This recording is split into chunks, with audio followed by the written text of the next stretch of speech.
when you feel alone, it's harder to fight. It's way easier to move things forward when you have like-minded people around you. So I think my biggest thing would be support the female leaders you see. At the end of the day, most of the women that are in these leadership positions, they knew what they were getting into, but it's how long can you sustain that? And I think that's where we need to bring in that backup, the battalion of amazing women to back them up. Welcome to Voices of Leadership, the podcast that shines a spotlight on the remarkable women of the International Women's Forum. I'm your host, Amy, and I'm inviting you on a journey through the minds of trailblazers. Each episode is a candid conversation with women leaders who are reshaping industries, defying norms, and being instigators of change. Through these conversations, we aim to ignite a fire of inspiration within you, whether you're a budding leader, a seasoned executive, or simply someone with a passion for growth. On today's episode, we talk with Melissa Durrell, the CEO and Chief Strategist of Durrell Communications. She is also a partner with the Roseview Global Incubator, a company that works with international entrepreneurs looking to build and expand their companies in Canada. Before that, Melissa had a successful career in both politics and as an award-winning Canadian broadcast journalist. We cover a wide array of topics, delving into Melissa's experience in the communications field, her work with international entrepreneurs, reflections on democracy, insights into the current state of housing, and even her role as a pitch coach for Team Canada. Hi, Melissa. Welcome to the podcast. It's great to see you. Amy, it's so good to be sitting across from you right now. I know. I'm glad that we were able to do it. Yes. So you and I have a lot of 6 degrees of separation connections. Kevin Bacon all over the place. Absolutely, which is so interesting. But I'm really looking forward to this conversation to get to know you a little bit better as well. Thank you. Me too. So let's start obviously with IWF. Mm-hmm.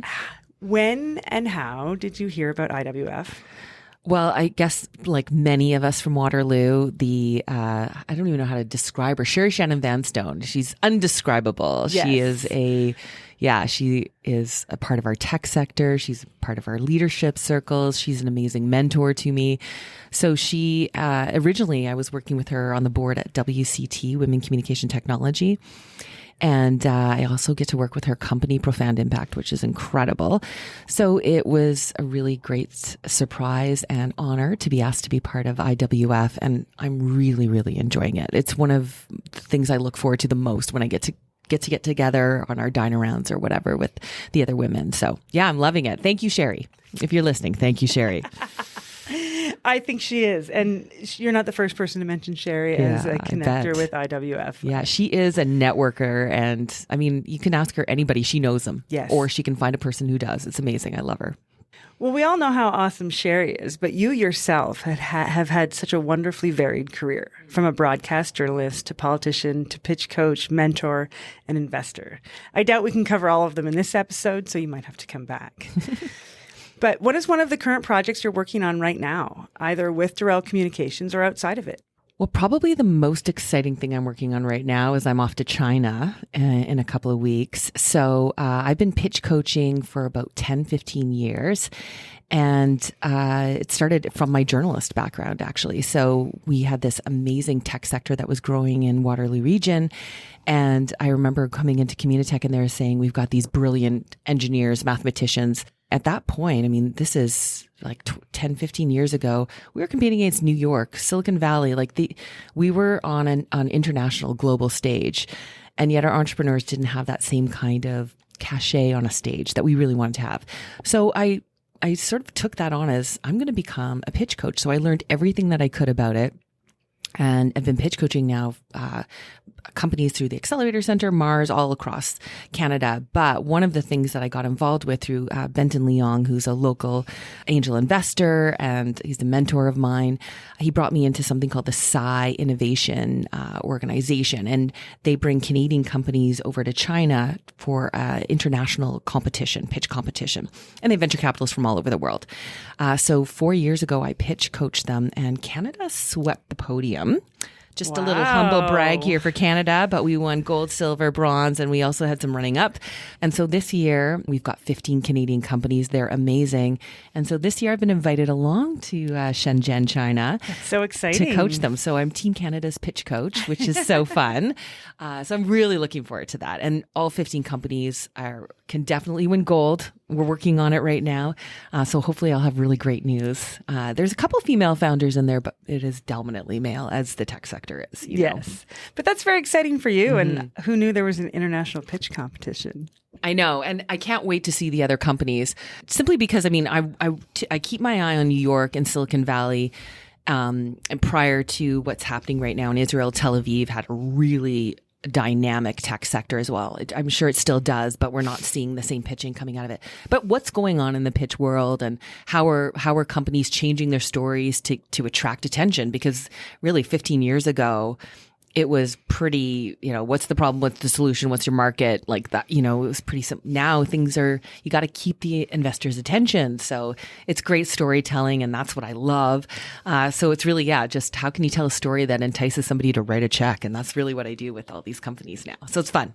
Obviously, on the world stage, having the ability to pitch correctly and effectively is important. But I also feel like it's a skill that everyone should have. I agree. So if you're helping sort of a company not going to China, what does pitch coaching look like? Well, it starts really with their business plan. And almost every company that comes to me has a really good business plan already. And so it's taking that business plan and turning it into a story. And typically that story comes from the problem. The company is never the hero. Your solution is helping someone be a hero. So it's your customer, that's your hero. And how can your solution help them be the hero? So it's looking at, is it life-saving or is it time-saving? One thing people say to me all the time is, like, I don't really get stressed about the environment or anything like that because I'm seeing the technologies that are coming forward right now. The same with the labor force. There's so much coming forward and you get to be on the cutting edge of what's happening there. So that's exciting. And so giving a lot of these entrepreneurs who spend most of their time in labs, listening to music, coding, giving them the courage to stand on a stage and present their idea slowly, because that's the one thing they all just want to burn through it, but also engaging people, right? Because that's what's going to make somebody write a check and help you grow your company. But everybody can do it. I think nonprofits. One of the things that we've been doing at a great organization locally, SVP, Social Venture Partners, is working with nonprofits to tell their stories. I just talked to Rose last week, actually. Oh, right on. Her episode will be coming up soon. Awesome. Yeah. So that's a really fun thing too. And I think so many of the nonprofits are really...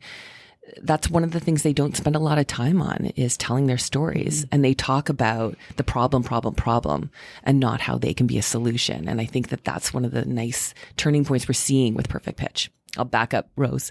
Yeah. Yes. She told me all about it. It sounded like such a fun event. It was great. I think we're in our 4th or 5th year now. Like, it's been running for a while. So pitch coaching is only one of the things that you do and one of the careers that you've had. So can you talk to us about how you've had to adapt your leadership style in each of your careers? Yeah, I love this question actually, because it's interesting. As a journalist, you are in a leadership position, but you're being told by your newsroom consistently what you can do, the story you're telling. So that's a tougher place to flex your leadership skills. And I found I really struggled in that environment because I was always trying to see, like, how do we make things better? And I think that that's where a leader comes from, is how do I make things better, not only for the people I'm working with, but for the people that we're talking to or who we're helping. And so the shift from journalism, I was truly in a burned out space at that point when I left it. And I jumped right into being I shouldn't say jumped. I ran to be a city councillor, was fortunate enough to be elected. Thank you, Uptown Waterloo. But that was really a major shift from the person who was interviewing people, telling their stories, to all of a sudden being the decision maker. And I think it was... I loved it because I'd been wanting that for so long. I think as a journalist, that all of a sudden to be able to do it was really natural for me, and I really enjoyed it. The biggest learning point for me with politics is you really have to make sure that you've got all your ducks in a row. So, I had big ideas my first couple of years in there. I want to do this. I want to do this. And you can't do anything unless you've got majority. And I learned that very quickly after, I think it was fire pits and chicken coops both got voted down. And I was like, what? These are completely normal things for our community. Why are we voting them down? And I realized, okay, I've got to talk to people. I've got to get my votes. So it was a really quick learning curve on that aspect. But I mean, I think one of the biggest things for a leader is listening. And as a politician, you spend 80 to 90% of your time listening to what people are asking you, wanting. You're like, they vote for you. They're your bosses. And even if they didn't vote for you, they're your bosses. Yes, that's so you got to listen to them too. So I think that was a big thing for me to start flexing who I was as a leader. And I really enjoyed it. But I also know that as a politician, and I truly believe this, Amy, and I think that this is something I'd like to see change over the next 5-10 years in our country, is I believe in term limits. I think, it's 4 years a term. So I was in for 8 years. At the end of 8 years, and I don't know how people go on for like 12, on and on and on. I don't know how, and maybe they're special people, but that you stay humble and know who you are as that leader, the leader that listens. And I think for me, I knew I was done. The calls never stop. The buildings never stop getting built. The traffic continues to increase. Yes. And I think the more that was going on, the less patience I was having. And I think you have to be a good listener and you have to be patient. My patience there was no longer any patience. So at that point, I'd also started my own company and I was really enjoying that female mentorship. My company's a communications company and I was hiring mostly women. It just seemed that was the way that it was going. I'd worked in a lot of male dominated spaces. And so I was really attracted to creating this like group of amazing women that would work with me. And I love that. To this day, it's one of my favorite jobs I've ever had, is being the CEO of Durrell Communications. I love it.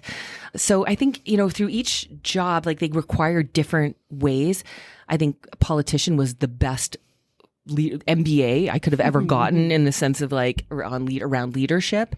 But running my own company, I mean, I have to make sure that I'm making enough money so I can pay my employees. They can get the benefits they deserve. Their families get fed. So that kind of pressure is very different than being a politician where you're working with like multi-million dollar budgets, and then growing a company has been different too. But I think all aspects, I think being a business leader has made me a better politician. So it might be something I go back to, and if my patience comes back, yes, I'll be ready for it again. That was going to be one of my questions. Yeah. What is your political aspirations in the future? Yeah, I mean, I'm really fascinated right now with democracy and what democracy looks like. And as we're watching the United States and see what's happening with their democracy, misinformation that's out there, I was really curious. I saw Justin Trudeau has been putting out a lot of one-on-one videos, talking to millennials, talking to youth. They're very youth focused, putting them all on social.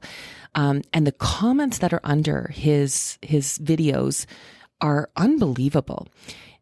Negative. Yes. And I actually kind of I'm like, I'm going to just see if there's a single positive one. And I didn't find one, for one that was on a Toronto, Instagram account. And that's really interesting to me because, I mean, you can say whether you like or dislike a person, but you always have to respect the position that they hold. And one thing I've really seen falter over the last couple of years is respect for those positions. And so I'm interested in that.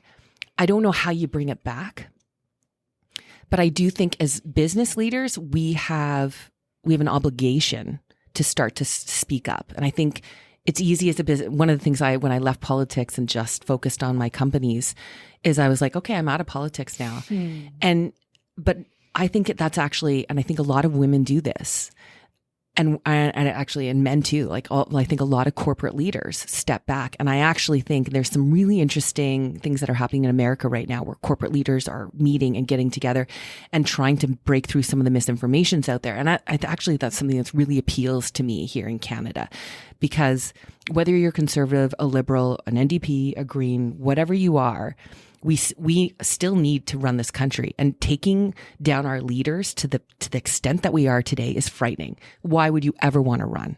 If you are going to be stabbed in the back, called all sorts of names, this is not a healthy democracy that we're setting up for ourselves right now. So yes, I'm interested in going back, but I don't know if maybe part of my role will actually be working with corporate leaders to start saying we need to protect our leaders, whether we like what they're doing or not. We need to protect them because this is democracy we're talking about, and that frightens me. So long answer. No, I love what you were saying. I agree. I think that the position needs to be respected, and it's not. I have trouble with that too. And I love the idea of corporate leaders or standing up and modeling what we should be doing. Yeah. I think that, and you're right, who would go into politics? Why? You would just be torn down. How long would your patience last? How long would your listening last? Probably not as long as it did when you were in city council, I would think. Yeah. We are effectively making it a job that no one wants. Yes. How are we going to have an effective how do democracy? you get effective leaders if it's a job that nobody wants? You're not getting maybe the best. And maybe that's a national conversation. Well, and that's the problem we're having right now. And I'll talk to people and be like, there's a joke in America right now. There's a guy running, and I think he changed his name on his driver's license to no other choices. Because I actually hear people talking about that right now. And they're not talking about the parties. They're talking about the leaders. And that's interesting to me too. And I mean, you can look at whether like Justin Trudeau and Pierre Poilievre are very similar individuals if you look at them on paper, if you take it out. Pierre Poilievre has only ever been an elected official. How do you know what it's like to run a business? That Justin Trudeau was a teacher. My husband's a teacher. I love teachers, but you are protected within a union, and your job is always protected. And I think there's something to be said for really grinding it out there, which 80% of our economy is funded by the small business owners that are out there grinding every day. It's a different feeling. I have to work 10 hours a day. Yes. I worked 12 hours a day when I started my companies, right? And I'm not saying I'm any better than teachers or anybody else. These were the decisions I made while I was in my career. But I do think that too many of our politicians don't understand, and they're making legislation around things that affect 80% of our economy, and they don't actually know what it looks like. And that's scary. So that's another reason we got to speak up. It's all kinds of different change. We've got to figure out how to make it happen. Change is going to happen. That's right. We just got to make sure it's effective and good, because a lot of our institutions are in trouble right now. And that's what scares me. Education system, our healthcare system. Sorry, Amy. I'll go on for a long time around this one. Yeah. It's good. So we've talked about politics. The thing that goes along with that is media. I read an article about you earlier this year, and you said one of the biggest challenges with public relations agencies is our biggest stakeholder, which would be the media. Can you expand on that a bit? Well, even here in our own community, I was just dealing with a lot of my friends that got laid off at CTV. So there's still a few that were left there. And I actually was just talking to one of the producers this week, and he's like, I'm still here. I'm like, I'm so glad. But it's a struggle. I don't know how to fix it, because I don't believe that CBC should be so heavily funded by the public. I was a CTV girl, so we were privately funded organization. But because media doesn't make money, it's been bought by a large corporation, and they're looking at bottom lines. I don't know what the answer is. I know that there has to be I believe it's the fourth estate, right? So we have to have that third party reporting on what's going on in our world. Is so important. When we talk about democracy, this 100% leads back to a healthy democracy is a private media that can report on anything. So I really struggle with this. I think, when we go back about 10 years and everybody started writing their own story. So blogs, I mean, maybe it's even longer than that. I'm aging myself, but telling your own story. So but that is still you as an organization telling your story. When we read news releases, we know that the news release is being written by that organization, and it's this is the information they're giving out, but it's definitely their slant on it, right? So reporters take that information and look at it in hopefully an unbiased way. We're missing that right now. I know some universities aren't even doing journalism anymore. They're changing it to a communications program, and that is frightening. I think that with everything, there's a pendulum and it swings. I think that the last couple of months, years, we've seen people actually starting to fight. And, you're seeing signs on people's lawns saying, save the CBC, massively public funded organization, but people still want it because they feel it's valuable. So I hope that, because it's a really ground up approach, like, you know, if you're reading all of your news, like, people need to remember that we determine what gets money and what doesn't. So when you don't read the record and you don't watch CTV Kitchener, you are directly taking from their bottom line. And I'm not saying that, you know, that those are the best news organizations in our city right now, but that's what we've got. We got to continue to support it. I work a ton in the city of London, and they're really losing their media organizations right now. And the city is actually, the municipality is struggling, because how do they get their information out? I talked to a little rural township that we're doing some comms work for through my company. They don't actually have a newspaper, a radio station in their entire community. The closest one is Ottawa and Cornwall. So it's really interesting too. But so how do they get their news out to their people? So I do think, you know, every town had a little local newspaper, and it was affordable. Maybe they weren't, you know, driving around in town in a Porsche, but it was enough that they could run that as a small business. Something's changed. You can't go back, but what does it look like in the future? And I think we're starting to see that now. There's too many good writers out there. They're going, you know, I have to believe. I'm an optimist though, Amy, and sometimes that, I think it's my strength, but it's also one of my major weaknesses too, because I'm like, I believe it's going to change, but interesting way to look at it. I don't know what it looks like, but it will. I do believe we have to have it. Our democracy's at stake. Yeah, I agree. I mean, you losing the small newspapers is something. I mean, that's where you learn about people in town and things like that. It's always, the Chronicle is always fun to read in high school, because whoever did whatever at whatever high school game, you read about your friends, and that was kind of fun, right? Yeah, and local that's sports. Sort of, it's missing a little bit, but agreed. We'll figure it out, I guess. Something else we can add to the list of things that need to be figured out. Oh, it's my life. I'm constantly like, too many things to do. I'm going to have to live to 150. So we've talked a little bit about politics and business, and you're an advocate for women's voices in both of those places. So what are your thoughts on the state of women's leadership today in politics and business?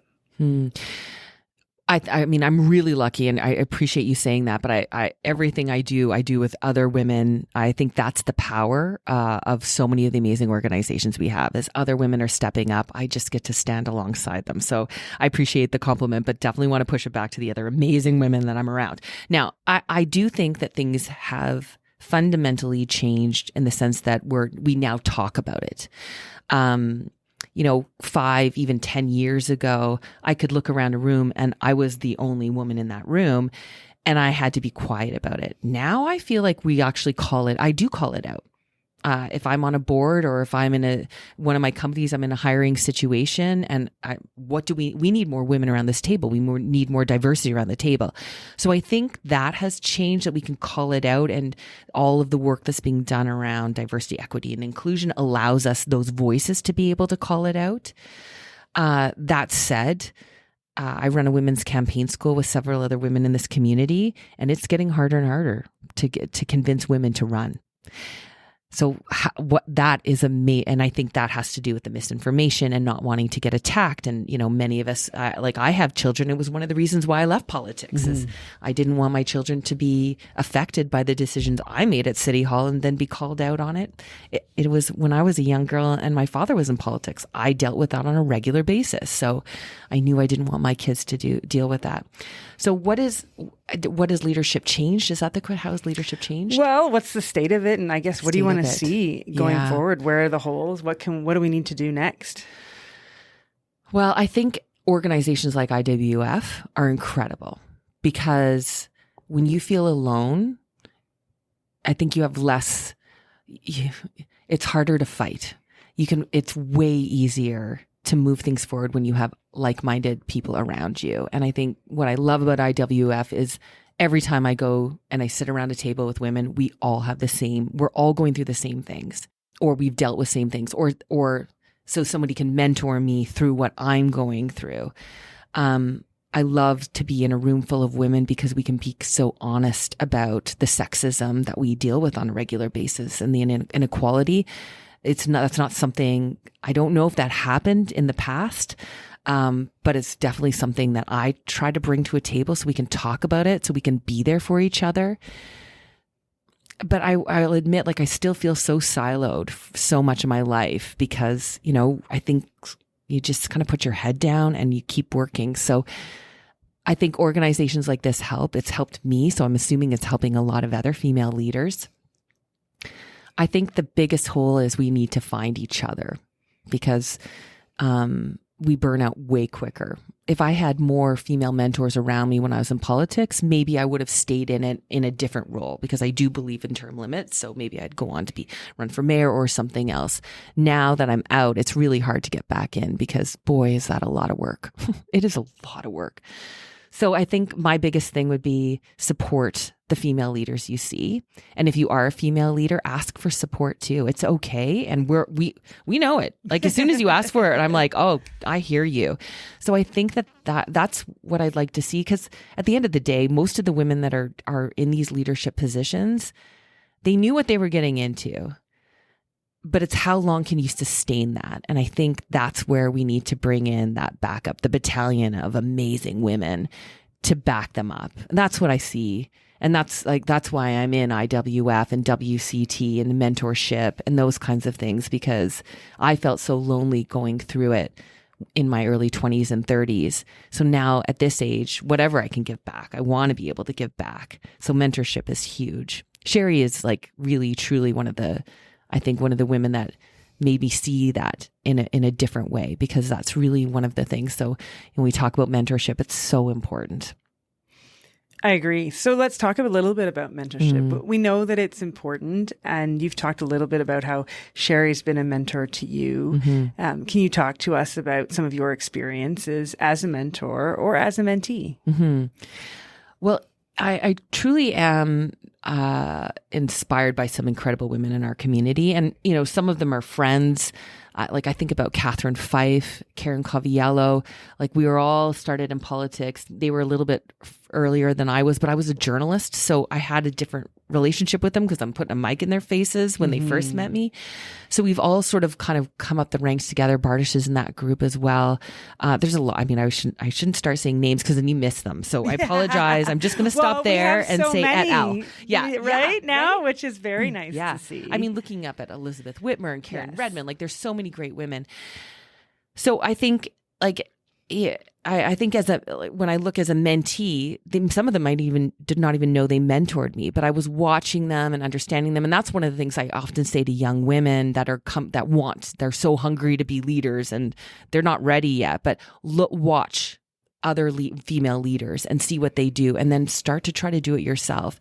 So as a mentor, I've now been involved in the WC mentorship circles from the beginning, I guess now. And I really love that because one of my biggest struggles was in my 30s, because my career was really starting to take off at CTV.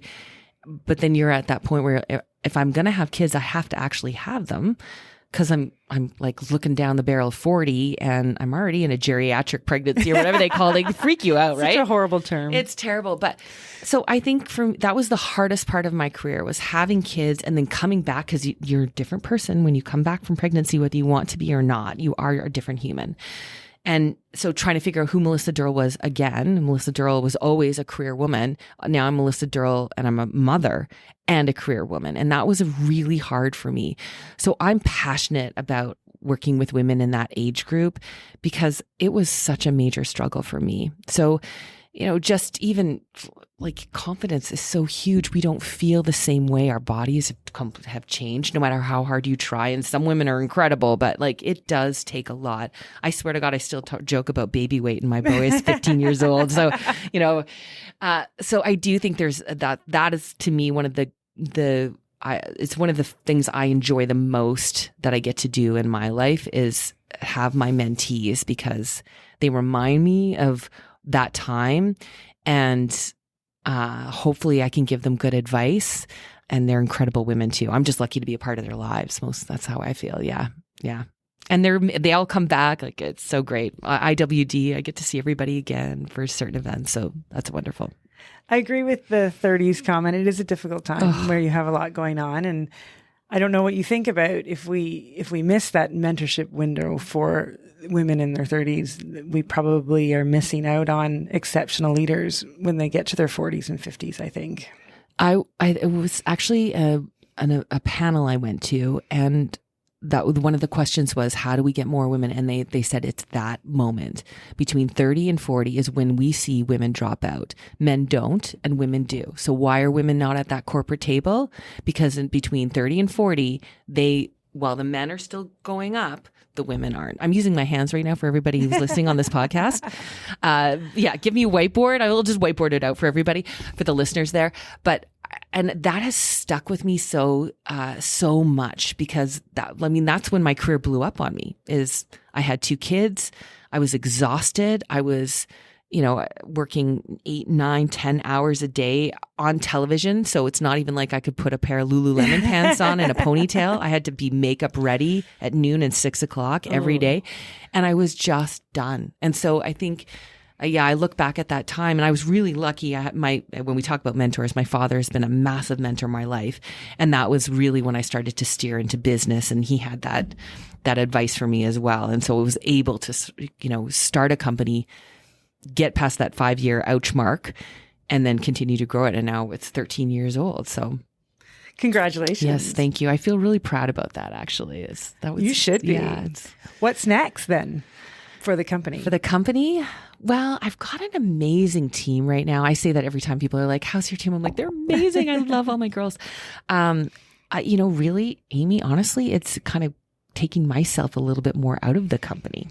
So really working with my team, getting them into a leadership place, and just looking at what is it like to maybe just steer the ship instead of doing the dishes on the ship and cleaning this, if I was going to use good analogy. I like that, actually. Yeah. I'm still really in the business, and I've actually started a couple other businesses. And so I think that to me is really interesting. I love that startup phase where you start a new company. I love that.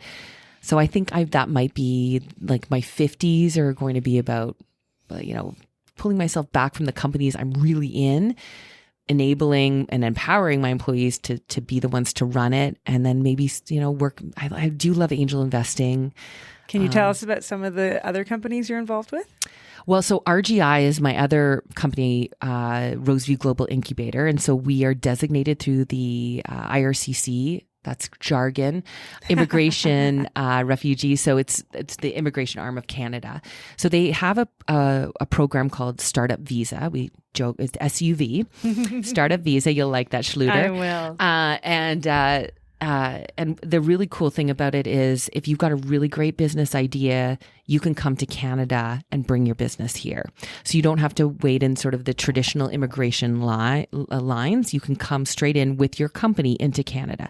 So the government, this is actually a win. If you don't know about this, the government doesn't know a lot about business. So they're like, we're going to designate people or companies and RICs, which would be like Communitech, those kinds of things, to be the ones to say, is this a really good company?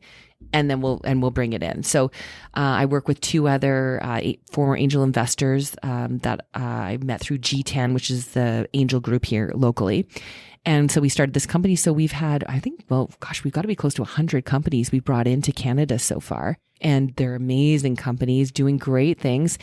Immigration Canada does have quite the lineup right now. So even if you can come to Canada through this SUV, you still need to wait for a permanent residency. And last time I checked, it's about a 2-year wait list for that. Wow. So yeah, the government has some good programs, but everything is really slow in this country right now. So that's an exciting company because I really do love working with international entrepreneurs. And what better country to start a business than is Canada? So there's that one. And then I've got a couple angel investments as well. So those are exciting. Just tech companies and such. I won't get too many into them. I just actually had one that got bought out. So I'm now out of that one, which is lovely. Yeah, it's always nice to get an acquisition. I hear there's some building. Can you tell us about that? Yeah. So started to work with my favorite planner when I worked at the City of Waterloo. Awesome guy. So we've started a company recently as well, and we're looking at getting into development. So you can take the girl out of City Hall, but not the yeah, you know what I'm saying. And so we're in a housing crisis. We really, truly are. And it's simple economics, demand and supply. So we need more supply in our market right now. That's the number one thing we need to be focused on. And it's not happening because of inflation. It is so expensive to build right now. So what are some of the things we can do? So I did find out like part of what I was doing was amplifying the issues that the development community was having to government so that they could understand what those issues are.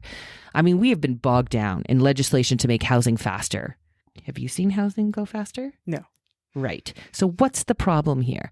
So I think to me, it's sort of one of those things, Amy.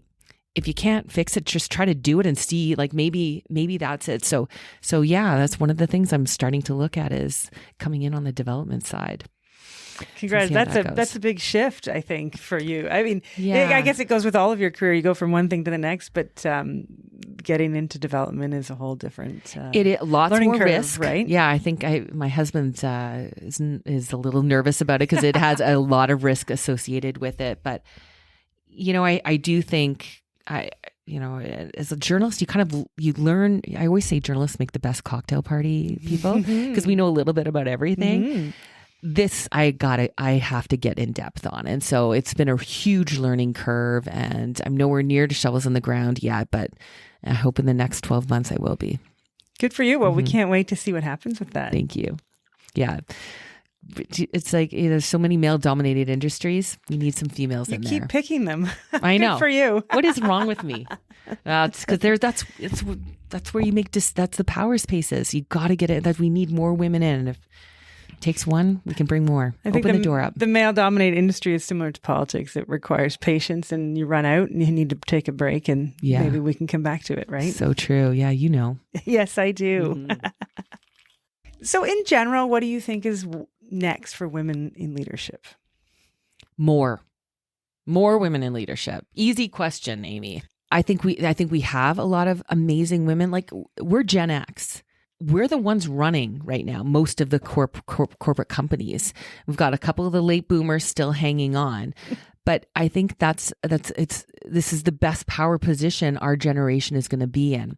And we were the women that were told we could do it. The boomers were told, there was the outliers that really broke that ceiling for us. But it's been the Gen Xer females that are the ones that are like, okay, you did this and now we're going to own it.